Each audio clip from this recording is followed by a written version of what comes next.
Good morning, good afternoon, good evening, everyone. I'm back. So sorry for the delay of videos. I had the flu.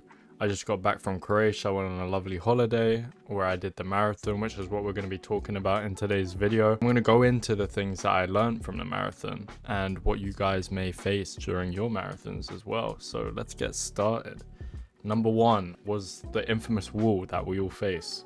There is always a wall that we face during the marathon, whether it's at mile 10, mile 12, mile 14, etc. For me, I faced it on mile 18. I hit a massive wall to where, the heat was getting to me. Like, I thought I was hydrating properly.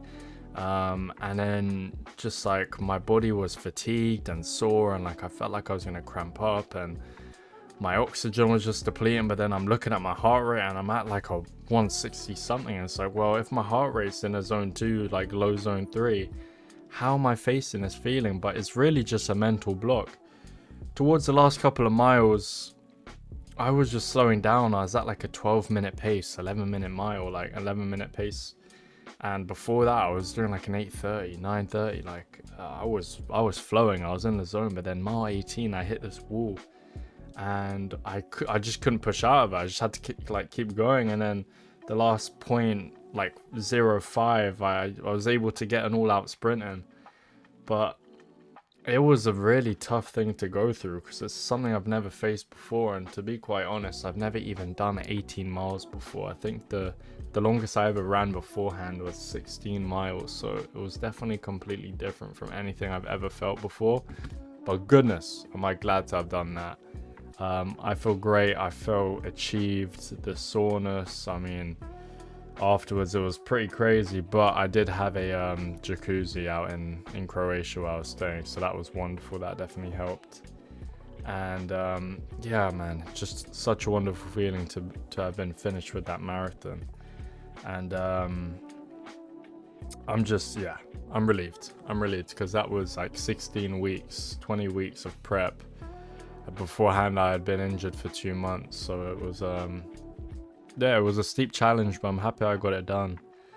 Very proud of myself for it. And I mean, man, another thing they don't tell you is after you finish that marathon, the first like 10-15 minutes afterwards, oh my goodness, I was suffering. I couldn't walk. I literally couldn't hold myself up. I literally had to be like carried by my friends who were there with me. I thought I was gonna need to like poo my pants or something for a second, but I ended up just dropping down to my knees and I just started throwing up everywhere. It was rough. There's definitely some things I need to do better going forward for my next races that will be coming up in the future. I think I need to tone in more on the fuel and the hydration part, because yes, I brought my gels. I brought my bottles of electrolytes, in the water. I brought my chews, but it gets to a point to where you don't even want to like have those things anymore. Like your body just starts to reject them. So I need to find other things that I can consume that would help. So like something salty or like things that I would be craving during a run. So these are things I'm gonna have to try out going forward. Another thing I learned during the marathon is don't do it in hot countries. No, obviously, you need to challenge yourself. You need to get acclimated to heat. I thought I was acclimating to the heat fairly well, to be fair. Over in London, it has been very hot during the summer this year. So I thought I've been training very well in the heat. But, I mean, even starting out earlier, I think I started the run at like 5 a.m. And then as soon as it hit like 8, 9, the sun came over the mountain and it was just beating down on me. I had my sunscreen on. I was doing my thing, but my goodness, yeah, look out for the heat, guys. Make sure to get your heat acclimating. Training in as well, making sure you're training in hot conditions. If you can't train in hot conditions, you got to try stimulator, whether that's putting on like a garbage bag like the old days, or overloading on like layers to wear as well. So definitely going forward, I will be continuing to do that, whether I'm training in the heat or not. Just making sure that where you are doing the race, whereabouts it's going to be, making sure that you are simulating the weather conditions and how cold it's going to be or how warm it's going to be obviously it's a bit harder if it's cold and you're going to be in, you know, and you're training in warm weather, but regardless, off topic. So yeah, facing the wall, big one. I hope to push past that going forward with more training that I do. I did enjoy the training plan I was on, but I think there are a couple of things I can do going forward. You know, continue to build up that aerobic base, probably get some more speed workouts, probably during, you know, off training, so off plan, I'll be continuing to work on my speed, and then obviously maybe early mid prep, getting in the speed workouts, and yeah, just trying to, you know, not get injured pretty much. But yeah, so hitting the wall, big one. We all face it. I think most of us face it. I didn't think I was, but I did. It's hard to avoid it. 2, weather acclimation. That can happen if you're training in or running in a hot country. Making sure that you are acclimating right to the heat. Making sure you're working out in those hot conditions. Number 3, and one that I really didn't think I was going to face, was my body rejecting gels at a certain point. I just didn't want to have any more gels or anything like that. I was having them every like 30 to 40 minutes.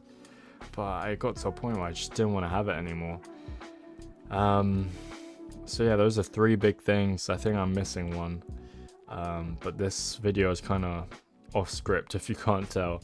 I always try to have something that I can base my videos off of, but I really just wanted to keep it as natural as I could. So I hope you guys enjoy this sort of concept, and I'm more than happy to do this going forward. But as you can see, I do start to ramble a bit. Oh my goodness, and I almost forgot. Try and map out the run that you are doing, if you can.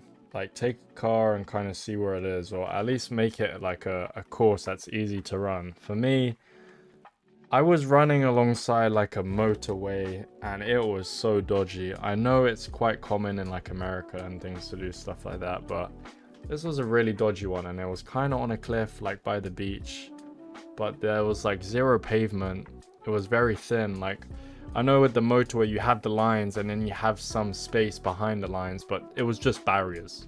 So I'm like right up against the barriers running, and it was super dodgy. My friend was on like a bike behind me pedaling, and we just had to try find a place to run that wasn't as dodgy as that, which we did about 6-7 miles in.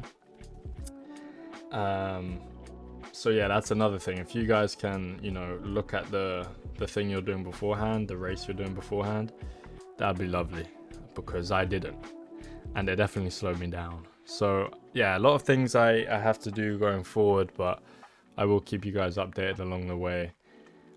Man, I just love running. It's been so fun. I can't wait to continue on, and I can't wait to show you guys my progress. But yeah, thank you guys for watching. I really appreciate it. I appreciate you for your time. If you guys want more uncut, you know, unfiltered videos, I'll be more than happy to bring it to you guys. So thank you so much for watching. I'll see you guys in the next one, and take care. Have a great week.